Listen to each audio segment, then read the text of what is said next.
Hey guys, welcome back to the channel. Today we're going to go over the demolition of the backyard we're working on in downtown Toronto. If you haven't watched it yet, I have a quick walkthrough video of the beginning of this job. But today we're going to go over the demolition and the prep for rebuild. The first things that had to go were the about 20-foot cedars that banked the side yard of the house. We just quickly got rid of those with a electric chainsaw we picked up. Our next big challenge was to get rid of this tree that starts on the neighbor's property and kind of spans over our client's property and even over the next backyard. With my boss standing on top of the old shed, he could pretty much trim a lot of the limbs by hand and cut them into manageable pieces, and I just stayed on the ground and loaded everything into the trailer. Luckily this house has it's like an older Toronto house made in probably like the early 1900s, where it's a backyard and then a laneway behind it, which is helpful and bad at the same time depending on the day. If the laneway's busy, it's hard to get stuff in and out. You kind of figure it out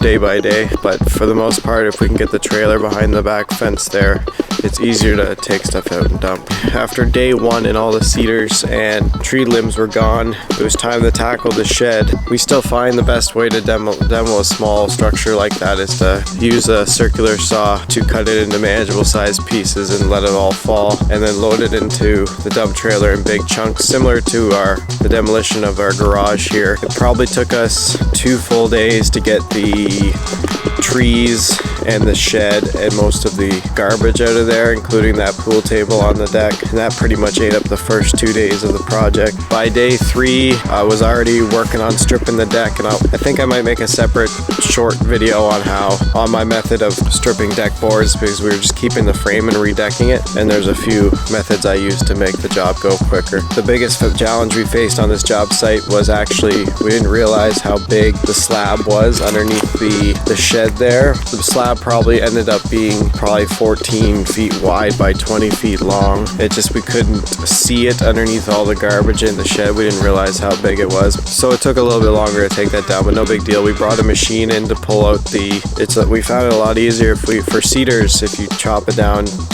you chop all the limbs off, and we rented a small mini excavator to help pull the stumps out of the ground. From my experience, I find that cedar roots are very shallow but really wide, like a spider web, and it's a lot easier just to dig them out with a mini excavator. We just rented one for the 4 hours. Once we had the yard all clear and we had the mini excavator in, we used it to help break up the concrete slab with the help of the mini X, our jackhammer, and sledgehammer work. We made pretty quick work of that slab. It ended up being 3 dump trailer loads for just the concrete and the interlock that we were disposing of. While a lot of this was going on, we started to salvage parts of the old deck to restructure the main part of the deck and add joists and replace joist hangers that weren't done properly. There was joist hangers on the old deck, but they were just driven in with deck screws, which isn't right, and there was only about 2 screws for joist hangers. I'll show a quick shot of like a joist hanger. It's supposed to have every hole filled with a specific nail or screw. Joist hangers require like a structural nail or a specialized structural screw to hold it in place, and they have to be tight to the joist. The reason we started to restructure the deck the moment we had it stripped is so we could start to replace the floor as quickly as possible. And the reason for that is once a lot of the floor is laid, it gives us a platform to store materials and our tools on, so it just doesn't sit all over the ground and be in the way for when we have to do other stuff like the fences and stuff. If I built at least the first few feet of the floor section of the deck, it gives me like a 5-foot by 12-foot table essentially that I could store fence parts, 2x4s, lumber, screws, tools. That's not scattered all over the place and helps keep the job site organized. So even though it's a little bit out of order, it gives us a chance to have a cleaner workspace and a more efficient workspace. Once the cedars and trees and all the foliage was down, it really brightened up the backyard, and that shed was eating up a lot of real estate back there as well as the second tier of the deck.